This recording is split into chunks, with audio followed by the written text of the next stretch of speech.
اخلاق ایک دکان ہے اور زبان اس کا تالا ہے۔ تالا کھلتا ہے تو معلوم ہوتا ہے کہ دکان سونے کی ہے یا کوئلے کی۔ سب سے بہترین لقمہ وہ ہے جو اپنی محنت سے حاصل کیا جائے۔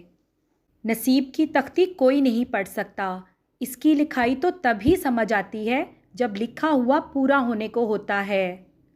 اپنی زندگی میں ہر کسی کو اہمیت دو، جو اچھا ہوگا وہ خوشی دے گا اور جو برا ہوگا وہ سبق دے گا۔ پریشان ہونا انسان کے انسان ہونے کی دلیل ہے، لیکن پریشان رہنا انسان کا اللہ پر یقین نہ ہونے کی دلیل ہے۔ ہم میں سے زندہ وہی رہے گا جو دلوں میں زندہ رہے گا، اور دلوں میں زندہ وہی رہتے ہیں جو آسانیاں بانٹتے ہیں، محبتیں بانٹتے ہیں۔ اپنی بے عزتی کا جواب اتنی عزت سے دیں کہ سامنے والا خود ہی شرمندہ ہو جائے۔ اگر آپ آج سے شکر ادا کرنا شروع کر دیں تو سمجھ لیں آج ہی سے حالات بہتر ہونا شروع ہو گئے۔ نفس کا تزکیہ چاہتے ہو تو 3 باتوں کو اپنی عادت بنا لو: نعمت پر شکر، تکلیف پر صبر اور گناہ پر توبہ۔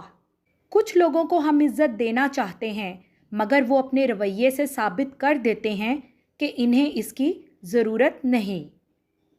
آج کا انسان صرف دولت کو خوش نصیبی سمجھتا ہے اور یہی اس کی بد نصیبی کا ثبوت ہے۔ خوش نصیبی وجود کا ظاہر نہیں، وجود کا باطن ہے۔ انسان نے آسمانوں کے راستے دریافت کیے ہیں لیکن اسے دل کا راستہ نہیں ملا۔ ہر عمل کے اندر اس کا انجام یوں چھپا ہوتا ہے جیسے کسی بیج میں کوئی درخت۔ مشکلات میں گھبرانا نہیں چاہیے، ستارے ہمیشہ اندھیرے میں ہی چمکتے ہیں۔